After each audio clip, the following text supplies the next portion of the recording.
Tab ទី 4 Sky នៅក្នុងលក្ខខណ្ឌនេះគឺយើងអាច override បានតាក់ទងជាមួយ Sky គឺប្រើជាលក្ខណៈ white background អ្វីដែលយើងមើលឃើញគឺពណ៌សនៅក្នុង horizon option របស់យើងមានតែពីរទេគឺ Sky ជាមួយនឹង Skybox ពាក្យថា clear desert forest និង option ប្រមាណទៀតនេះវាគ្រាន់តែជា background មួយដែលវាដែរជាមួយនឹង landscape sun សរុបមកវិញនៅលក្ខខណ្ឌនេះគឺយើងមានពីរ landscape sun ជាមួយនឹង Skybox គឺជា HDRI នៅពេលយើងដាក់ទៅជា Skybox parameter របស់វាគឺបានដូរហើយយើង click នៅលើ folder មួយនេះដើម្បី load HDRI ចូលហើយយើងអាចមើលបាន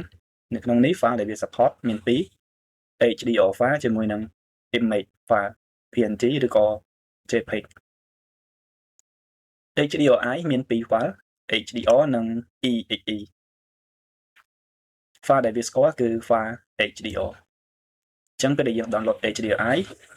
គឺយើងត្រូវ select HDR យកមកប្រើ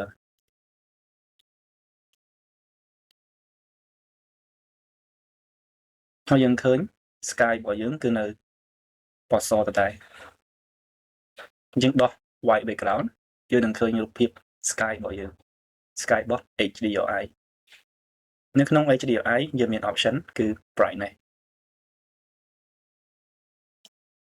intensity របស់វាគឺ affect តែ sky ទេចំណុច ISAN គឺវា follow ចេញពី atmosphere tab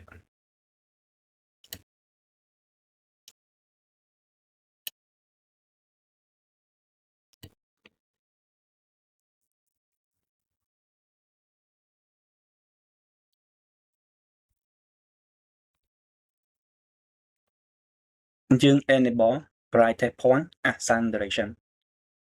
យើងធ្វើបែបនេះដើម្បីឲ្យ landscape sun follow ជាមួយនឹង HDRI sun នៅពេលដែលយើង rotate HDRI ឬក៏ skybox sun របស់យើងក៏វា rotate តាមដែរ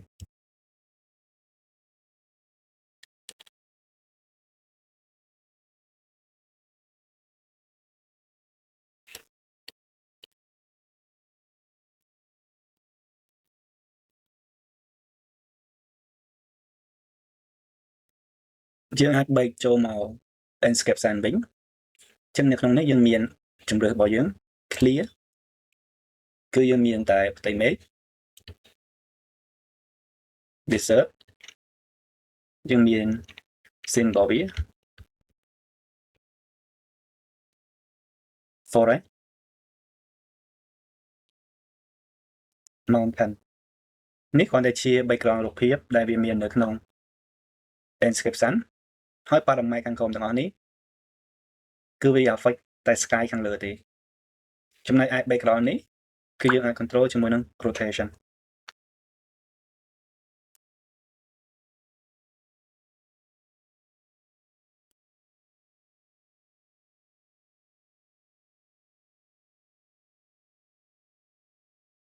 ហើយ skybox របស់យើងគឺអត់ទៅណាទេនៅពេលដែលយើងបែកទៅគឺវានឹងស្គាល់ skybox ឡើងវិញ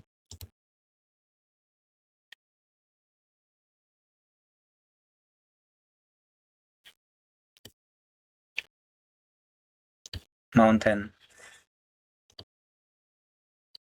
ចឹងវា affect ជាមួយនឹង rotation position របស់ background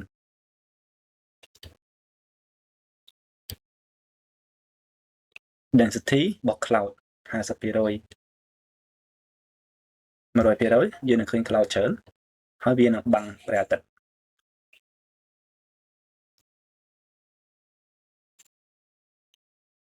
បានន័យថាវា reflect ជាមួយនឹង real world ជាក់ស្ដែងកាលណាវាអត់មានផ្ទៃមេឃស្រឡះ sun របស់យើងគឺមាន effect ខ្លាំងកាលណាមាន cloud គឺវាបាំងផ្នែកខ្លះនៃព្រះអាទិត្យអញ្ចឹងវាធ្វើឲ្យ sun របស់យើងរៀងខ្សោយ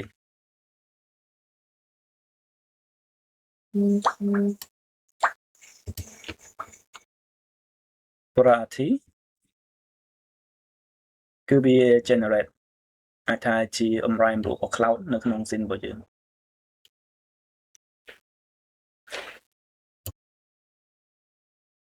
យើងបិទពីនេះឲ្យអស់ យើងមាន option ពីទៀតគឺសើរើស amount ជាមួយនឹង contrast contrast វាជា effect មួយដែល generate line សហើយ line នេះកាត់ពីលើ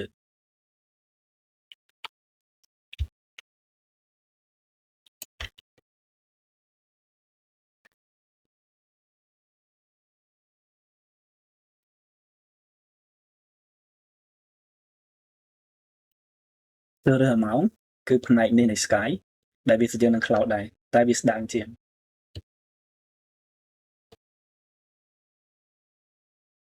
អត់មានសាន់របស់យើងគឺឃើញខ្លាំង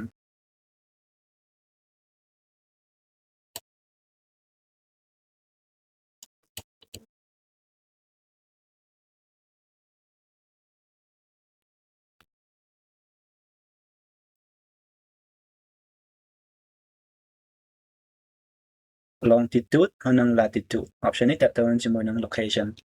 យើង increase density របស់ cloud មកវិញហើយយើងអាចកល longitude ហើយនិង latitude បាន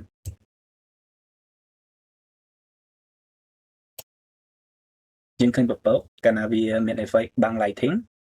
គឺវាធ្វើឲ្យ sun ហ្នឹងស្រាលជាងមុន